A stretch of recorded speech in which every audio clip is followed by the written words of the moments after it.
Alright, hey there everyone, Silver here. This is gonna be another Silver Speaks section, but today's gonna be a bit different. It's not like a self-help thing like last time.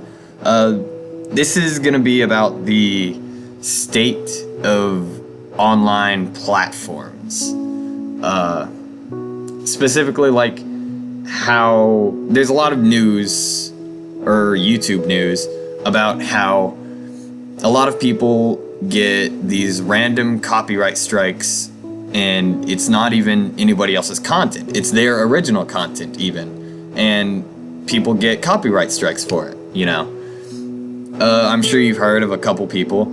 I don't remember them offhand. But like those are slightly bigger YouTube personas and channels. They're bigger than most, you know, standard small-time YouTubers like me. I just YouTube for fun. And I don't do it for any type of, I don't do it for a job. I'm a security guard. I don't do YouTube for a job. It's not my job. It's a hobby. It's something I do for fun. Well, I just like to chill out, play video games, and talk about it. But even you hear about it coming from like people's actual jobs. They're getting copyright strikes and they're not getting monetization from those videos at all. And I'm here to say that doesn't just happen to big name YouTubers. Like me, I've got what, 14 subscribers, I think. At the current time, I've got 14 subscribers. The thing is, even I've gotten a copyright strike. I've gotten one. It was on my hand simulator video where my audio cut out partway through the video and the rest of it was just the in-game audio. And in the game, apparently, there's a song that a music group had copyright striked for. I don't know if Hand Simulator owns the rights to the music or anything.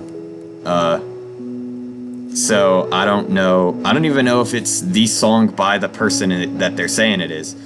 And there really is nothing you can do about it. I myself, I think I just muted it in the... I went back way later and just muted it. So it shouldn't be a problem anymore, but it probably still is. And it's just... a lot of things do this. Like, a lot of online platforms, even just... you could have an occasional, like... you don't even really do anything, and all of a sudden, your channel is threatened by a random person that you can't dispute it. And I mean... there's plenty of things, like, that rightfully get... copy striked and stuff. There's things that rightfully get copy striked, like if you just plain rip like someone's content, not edit it whatsoever, and then re-upload it just to be like, and monetize it. I feel like it's sort of fine if someone deletes a video, but you happen to have saved it and you upload it without monetization. That video cannot be if you monetize the video, I feel like that's just plain wrong. But if you don't monetize the video, I feel like it's fine if they happen to delete the video and you want to save it and upload it for other people to see the video. Sure, nobody's, like, the content creator who made the video originally and deleted it isn't getting any ad revenue off of it, but neither is the person who uploaded it. I myself am not gonna do it because I prefer doing my own content. But even like, YouTube is very odd with how it does things, because one time, it was just once, my OBS, I was on my old laptop and my OBS was lagging really bad. And I guess at some point, I was thinking about recording a video. I think I was gonna try to do a Layers of Fear video when I hadn't finished the game yet. And I opened up OBS, and it never opened up. It didn't open up because my old laptop was shit. And it didn't open, and apparently, later on, OBS opened up. And I have hotkeys set for recording and streaming. And I must have hit the stream hotkey at some point. And it streamed a couple seconds of a black screen. I want to say it was like 5 seconds of a black screen. That's what it recorded. Or streamed. I even got a comment on the stream that it was the shortest stream ever. And for some reason, this 5 seconds of, I don't even know if it had audio. Honestly, I don't think it had audio at all. I don't have the stream VOD or anything, but it was 5 seconds of a black screen, and it somehow violated their terms, even though nothing was said. I think they considered it spam, even though not a single video on my channel was like that. Not a single other video is like that. It was marked as spam, and I was banned from streaming for months. Like, it happened, I think, at the beginning of 2018, and then I couldn't stream until October 2018. I can stream now, but I couldn't for months because they said, oh, it was spam. It was one time. It didn't do it. It wasn't a multiple time thing. It was just once.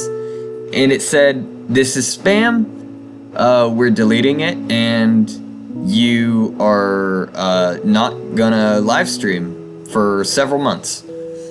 And that really discouraged me, and really shows exactly how badly YouTube doesn't care about small time channels. Like, very small channels, not even, like, I guess if other videos on my channel were like that, I could see why they would be like, hey, this is spam, stop, you know? But they didn't give a warning. They were just like, hey, this is spam. Now you cannot live stream for months. And that discouraged me a lot to do YouTube videos. And a lot of the big YouTubers right now are 30s, somewhere around there, you know? And you know they have to live out their lifespan, like, as content creators. They can't indefinitely go on, essentially, because either they're gonna get bored with the content they make, or they're gonna want to stop because they feel they're too old for it. And I mean, you're never too old to do YouTube, of course, but they have to at some point stop. And with how YouTube is going, it's not supporting the small time channels enough that even with the small time channel, it's hard to get noticed. It's very hard to get up there without getting connections to one of the bigger YouTubers. Like, if you had connections with other YouTubers, yeah, you could easily get yourself out there and have yourself in their videos. But for solo YouTubers like me, who don't really do online multiplayer or don't do vlogs with friends and stuff like that, it's really hard to get any amount of attention. It's hard to compete with these other YouTubers that have all the YouTubers that have other people they hang out with and things like that. So I just wanted to talk a bit about the state of online platforms, because even Twitch has been having some things that it's been doing recently too that just don't seem cool comparatively to their channels. Like, there was recently, I can't remember who it was, but it was a female streamer who she just so happened to say that there were two biological genders. Physically, you can only have two, there are only two physical genders. Like, that's what she said, but I can't vouch that she said it. I can only say in the video that she said it, that she said, it's cool if you're trans or something, you know. I support the LGBT community, but I feel like there are only two biological genders. And Twitch banned her for that. Deleted her entire channel on Twitch for that comment. And these are people's livelihoods. So it's sort of like is very restrictive of this free speech that in America, that's what you have. You have free speech. It's a right given to us at birth. We are given the rights to free speech due to the Constitution. And I mean, it would just be her opinion on it. I'm not gonna vouch and say there are more than two biological genders, and I'm not gonna say there are only two biological genders. I don't get into politics. I don't do politics in a open setting. I talk them privately, and I support people that have different ideas. I know people have different ideas, and I don't criticize people for those ideas. You can have a different idea from me. That's what makes people people. We're all different. You can believe something that I don't believe. That's fine, as long as you're not toxic about it and try to, like, just force your point on me and say I'm wrong no matter what. You know? Just say I'm wrong and it's stupid for me to believe that way. Or anybody. I hate hearing people say that, because they have the right to believe what they want. It's not cool to diss on someone for their beliefs. It's not cool to hate on someone because they believe a certain way. And I feel like Twitch did do a bad thing in banning that person. Simply, if she was hating on all the LGBT community, hating on trans people, saying, oh, there is no physical way you can be another gender unless you get a sex change. And even then, you know, like, I could see how if she was saying, oh, hey, I hate trans people. I don't like them. I want them to not exist. Then I could see, yeah, okay, ban her. Don't delete her channel, you know? But if she's not doing that, if she's saying, I only believe there are two biological genders, that's fine. Because that's her opinion. And Twitch is proving that they care a lot more about their e-thought Twitch personas than others, most times. And it's always a big deal. Like, it's always a big deal that this kind of stuff happens, because, I mean, some of these people who do Twitch and YouTube, that's their livelihood.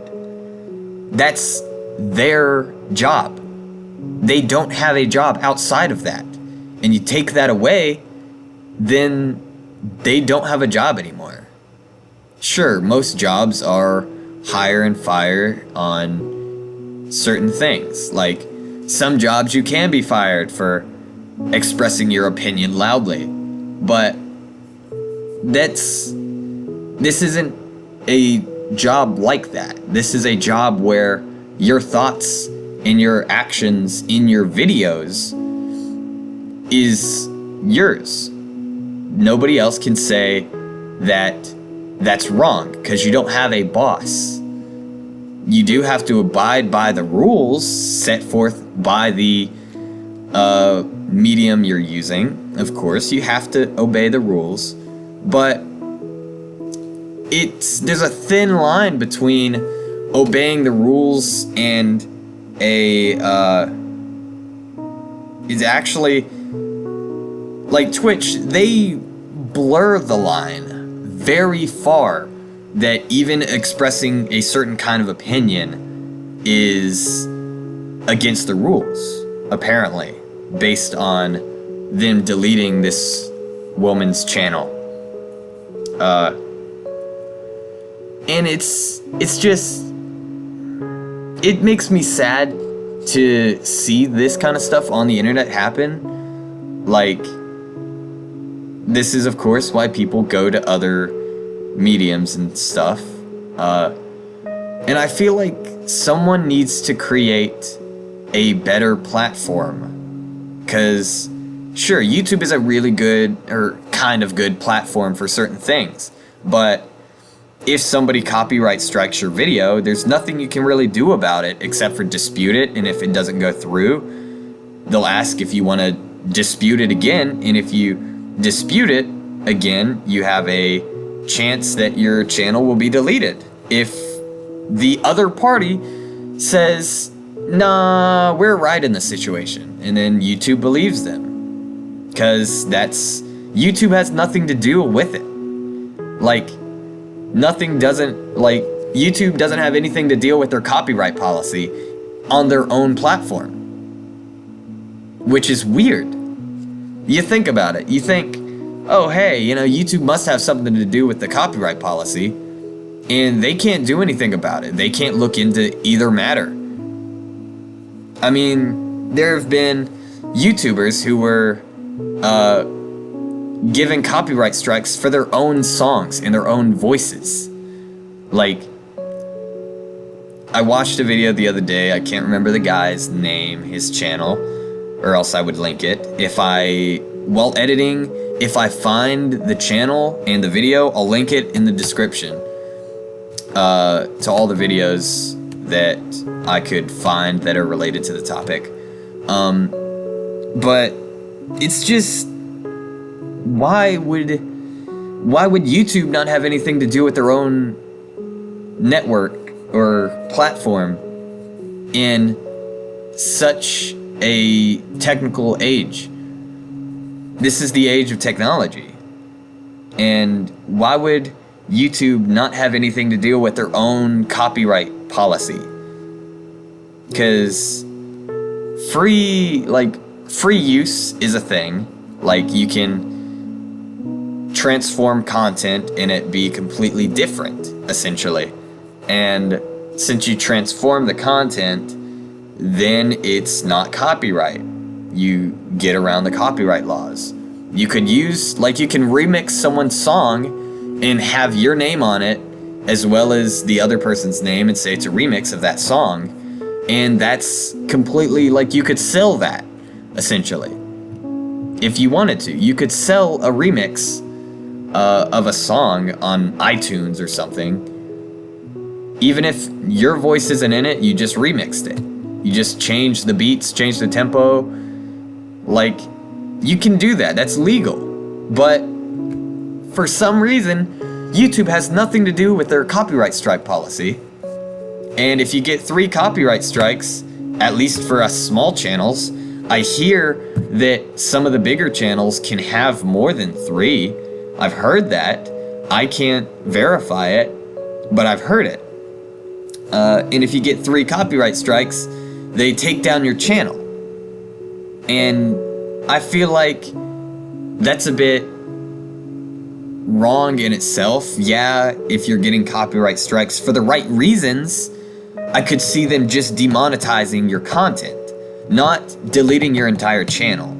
If they delete your entire channel just because, oh hey, you happen to have 3 copyright strikes, I mean, I understand if it's for the right reason and you just keep copying people's content and monetizing it. I could see how you could copyright strike that and take the revenue. I just don't feel like you should delete someone's channel for that.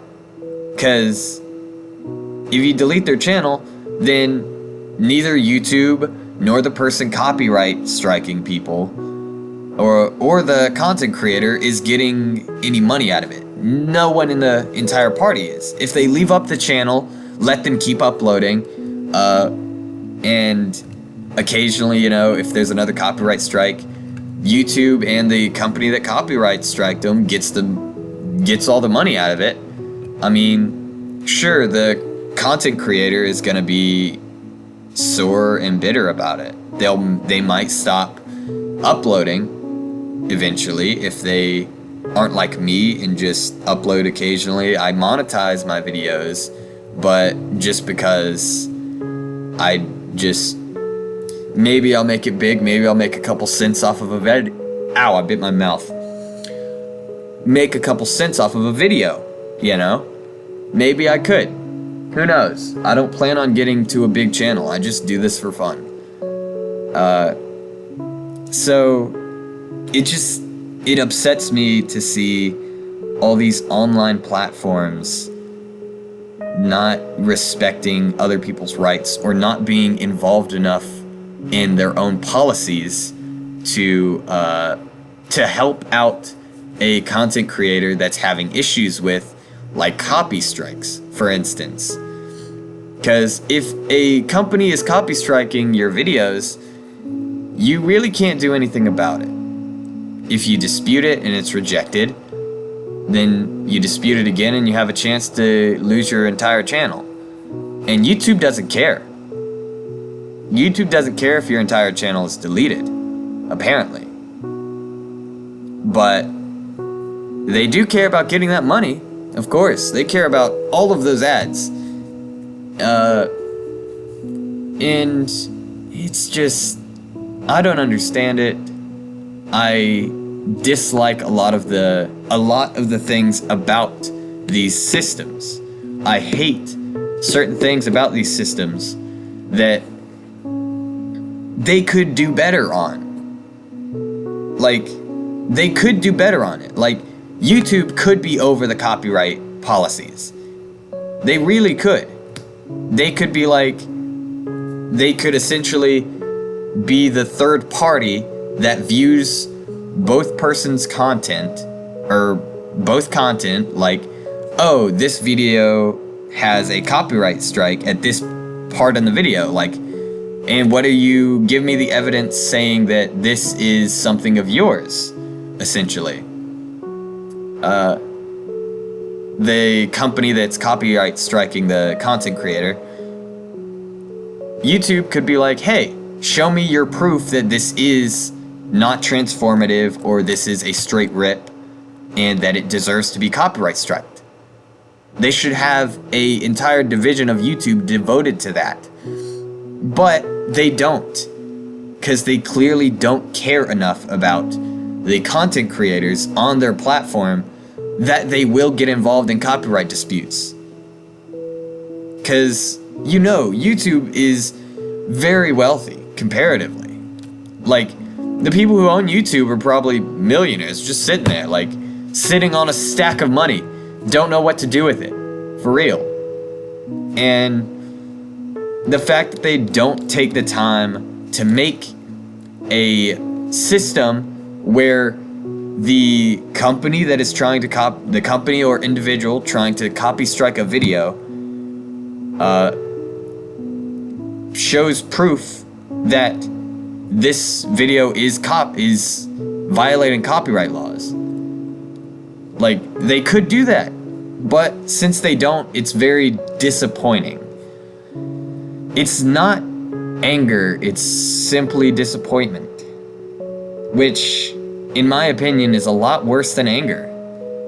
If you've ever had a parent that's been, you wish they would get angry at you, because if they're just disappointed, you feel worse. Like, if they get angry at you, you have a reason to be like, oh, I can be angry back, essentially, because they're getting angry with you. But if they're disappointed in you, you don't have anything else you can do. You're sort of just sitting there like, oh, well, shit. But again, they could make a system it's like a system of checks and balances, essentially. Or if a company unrightfully copyrights a video, YouTube or the individual could legally just be like, hey, no, if you do this, there are repercussions. Like, you could fine them, or for unlawful or unright copyright strikes. You know? Like the videos that completely have nothing to do with the copyright to begin with. Like, the company that copyright striked your video just copyright striked you. You know? Even if it's your own content, your own voice, they copyright strike you. And then you can be like, no, this is me. And then take it to somebody to prove that it's you, that it is your original content. And then the company who copyright struck you gets a penalty, a fine of some sort. Because that's what these companies care about. They care about money. If you fine them, they might start to understand that they can't unrightfully just steal money from content creators. Sure, the content creator, that might be their job, being on YouTube or being on Twitch. That might be their job. But everybody's got a job. The big heads of like these companies that are copyright striking videos, I mean, what do you really think they're doing? Because they have people under them to do their job, essentially. They're not a solo company that's like one person doing all of this copyright, all these copy strikes, all of this. If it's a CD corporation, they're going out by themselves, getting all of these record deals, and then putting the music in CDs or online, and then selling it to people, getting a revenue cut. It's not just one person, it's a company. Most of the time. I can't say for sure if it's all the time just one, like a big company, or just one person that is running a small company. But still, it's like they could make a system of checks and balances essentially for this copyright law, and they are choosing not to, or they just don't want to. And it's very disappointing. And I'm sure any other YouTuber or content creator would understand that it's just disappointing. And that's really all I have to say. This was just essentially like a rant, I guess, about the state of these online platforms that don't do what they should, or don't listen to the people that are making them money. Because if they don't, then they're not going to be making money, essentially. And sure, I have heard that they've been making efforts to better themselves as a company. And I mean, I don't know, because I'm just a small-time creator. I'm not big like PewDiePie. I'm not Markiplier. I'm not Minilad. I'm not Logan Paul. I'm none of those. I'm not a big channel. I am a small channel that has like 14 subscribers. And I don't really care. Like, I don't care if I'm a small channel. I typically like smaller audiences, I guess. Even though no one really watches my videos, I'm proud of them. I like getting on, like, I like recording myself playing a game with just my voice over it. It's fun. It's funny to me. I don't care if it's really funny to anybody else. I'm not planning on making it my job. Like, I'm a small-time game developer, a small-time writer, and a security guard. I don't make money with the game development. I don't make money with my writing. I make money being a security guard. I work 36 hours a week. 36 hours, 3 days a week. And that's not including going out and doing overtime, which I do a lot. I go out and do overtime because I need to get money to pay my bills and everything. I need money to pay bills. And it's like it's complicated.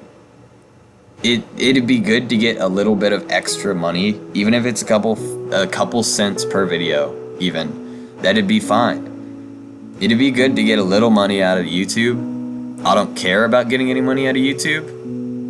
I monetize my videos just for me, in case I get enough views. But still, if I wanted to, I could get extra money by doing more work. I could be an Uber driver, as well as a security guard, since I only work 3 days a week. I could be an Uber driver. I could go out and publish my writings somewhere and hope to God someone buys a book. Like, I could do that kind of stuff. I could make games. I could make shitty app games with tons of microtransactions to progress and make tons of money, really, because everybody plays some shitty app game and there's somebody that's going to buy something in the game. There is somebody to buy something in your shitty app game.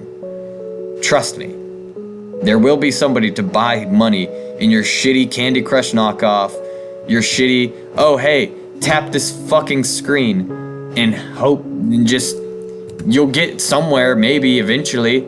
Tap the screen, see what it does. We have hundreds of ads just every 5 minutes. Just because we can, because it's our game, we can do it.